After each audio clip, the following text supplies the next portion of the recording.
गोरी और कालू अपने घोंसले में बहुत खुशी से अपनी ज़िंदगी गुजार रहे थे। वो दोनों सुबह होते ही अपने लिए भोजन की तलाश में निकल जाते। वो दोनों दिन भर खूब मेहनत करते और शाम को अच्छा भोजन लेकर अपने घोंसले में वापस आ जाते। और फिर ऐसे ही उनका वक्त बहुत अच्छे से गुजर रहा था। लेकिन एक सुबह गोरी अपने बिस्तर से ना उठ सकी। अरे कालू, मुझे लगता है मेरी तबीयत नहीं ठीक। मैं आज नहीं भोजन लेने जाऊंगी। मेरे पैरों में बहुत शदीद दर्द है। मुझसे तो उड़ा भी नहीं जाएगा। जाओ, तुम अकेले ही भोजन ले आओ।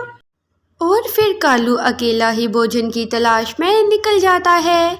गोरी की तबीयत वाकई ही आज बहुत खराब थी। शाम होते ही कालू गोरी के लिए अच्छा भोजन लेकर अपने घोंसले में वापस लौट आता है। लेकिन गोरी थी कि उससे उठा भी नहीं जा रहा था। अरे गोरी, क्या हो गया है तुम्हें? तुमसे उठा भी नहीं जा रहा। आओ, मैं तुम्हें बुलबुल डॉक्टर के पास लेकर जाऊं।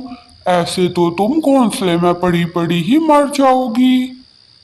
और फिर ऐसे ही गोरी कालू के साथ बुलबुल डॉक्टर के पास पहुंच जाती है।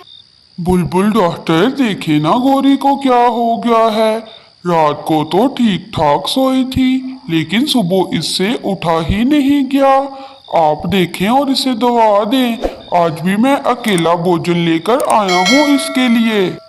और फिर ऐसे बुलबुल डॉक्टर गोरी कव्वे को दवा देती है। लेकिन साथ ही वो कालू कव्वे को ये बात बताती है।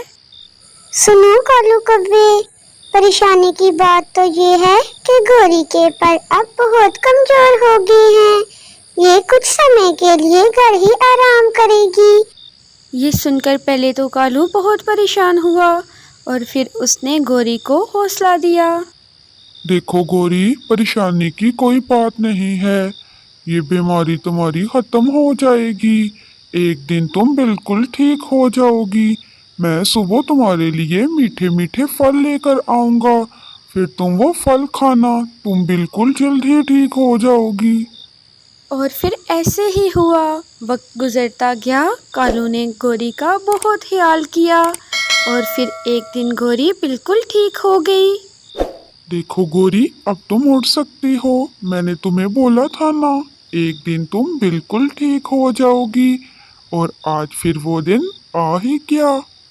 हाँ कालू, यही मैं सोच रही हूँ। अगर बीमारी में आप मेरा साथ ना देते, मैं तो इस दर्द से मर ही जाती। आपने मुश्किल वक्त में मेरा साथ दिया है। मैं आपका साथ कभी भी नहीं छोड़ूंगी।